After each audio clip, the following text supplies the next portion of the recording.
Good morning students, welcome for today's e-learning session of Sri G.M. Dunda Primary School, SPEI.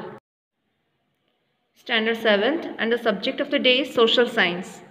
Students, today we are going to start the new chapter which deals with Geography, part of the Social Science, and its name is India. Location, border, area and physiography. Students, you must have remembered that last year we have gone through the physiography of Gujarat, its location and borders as well. So this year we will study about our country. So where does it locate? India lies in the south of Asia. And which are its neighboring countries?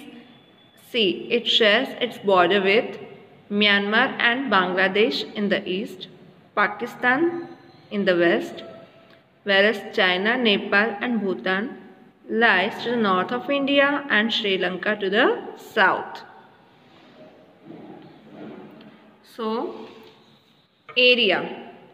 So, India extends from north to south and covers a distance of 3,214 km. It extends 2,933 km from east to west.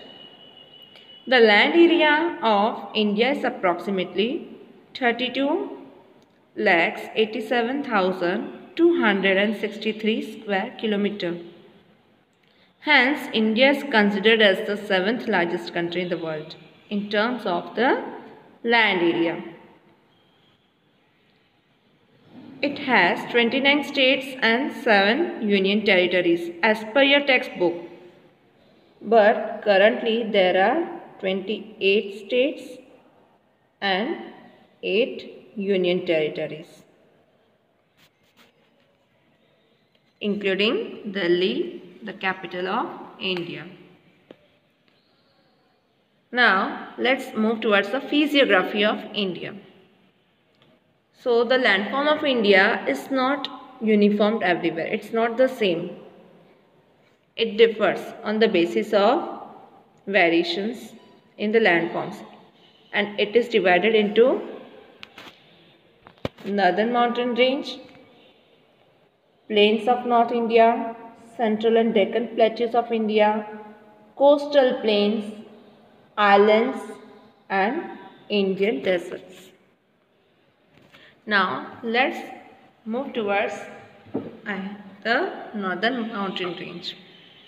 So the Himalayas is a chain of 3 mountains and is called the Himalayan mountain range.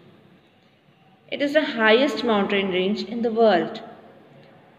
It has again divided into 3 parts: Himalayan mountain range, Himalayas and Eastern Himalayas, which is also called as the Purvachal range. So, the northernmost range towards China is known as the Greater Himalayas.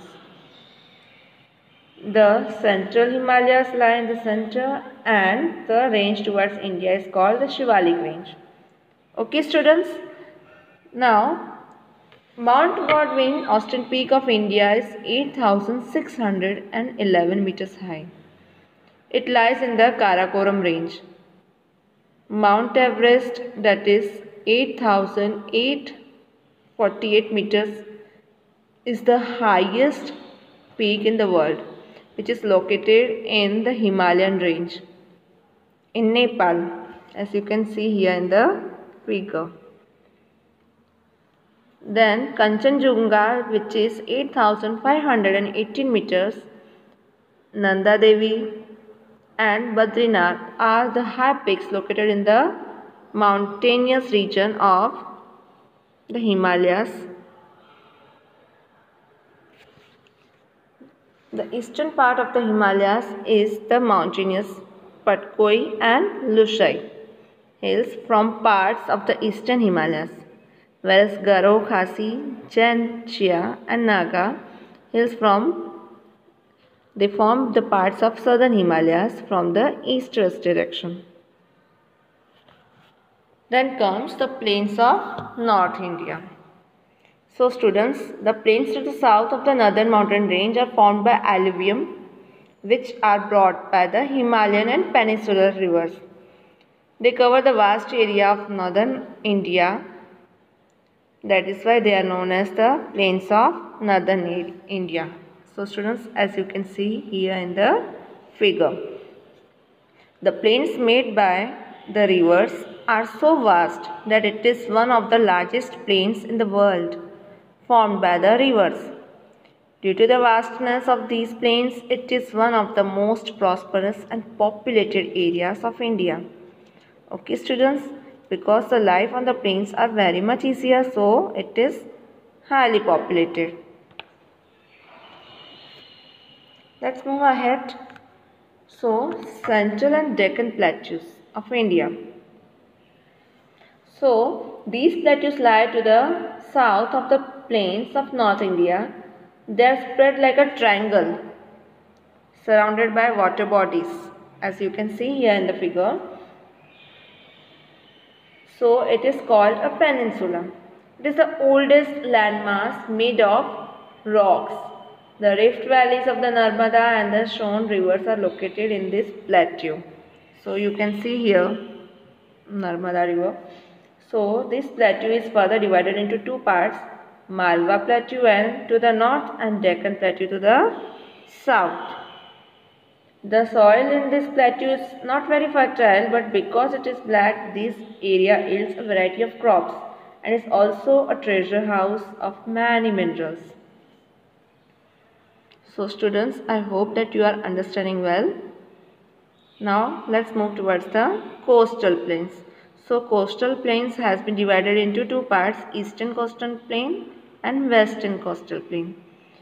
So what's the difference? It lies to the east of the Eastern Ghats, whereas western coastal lies to the west of the Western Ghats. The main ports are here Chennai, Puducherry, Machilipatnam and Visakhapatnam, whereas the ports in western coastal plain are Mumbai, Kandla, Mangaluru, Calicut and Thiruvananthapuram.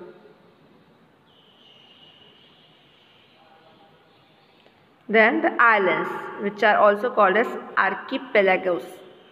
So a piece of land smaller than a continent that is surrounded by water is an island, and this we have learnt already. A group of many such islands form an archipelago. So what is the archipelago? It is a group of many islands. The Lakshadweep and Minicoy Islands are situated in the Arabian Sea towards the west of India. As you can see here, whereas the Andaman and Nicobar Islands are situated in the Bay of Bengal towards the east of India. Then comes the last topic, desert. So the desert of Rajasthan you must have seen, okay, which is lying to the west of Aravalli mountain range. The soil here is sandy and the climate is dry. We can't bear this type of climate. So most of the time this region receives very less rainfall. Hence it faces very shortage of water and it remains dry, barren and uninhabited. Uninhabited means no one lives there. Due to the scarcity of water and unavailability of basic necessities, the population of this region is very less. Date, palms and caravans pulled by camels are seen in this region. North Rajasthan is being irrigated through the river Satluj via the Indira Canal.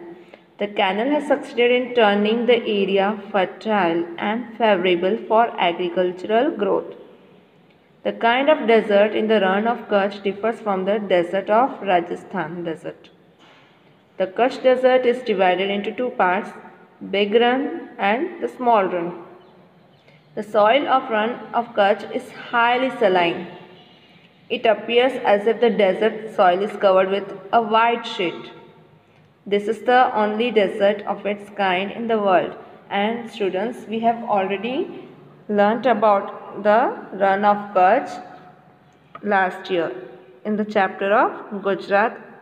So students, you must be knowing that it is also called as the Kharopar, right? So here we have come towards the end of today's e-learning session. I hope that you have understood well.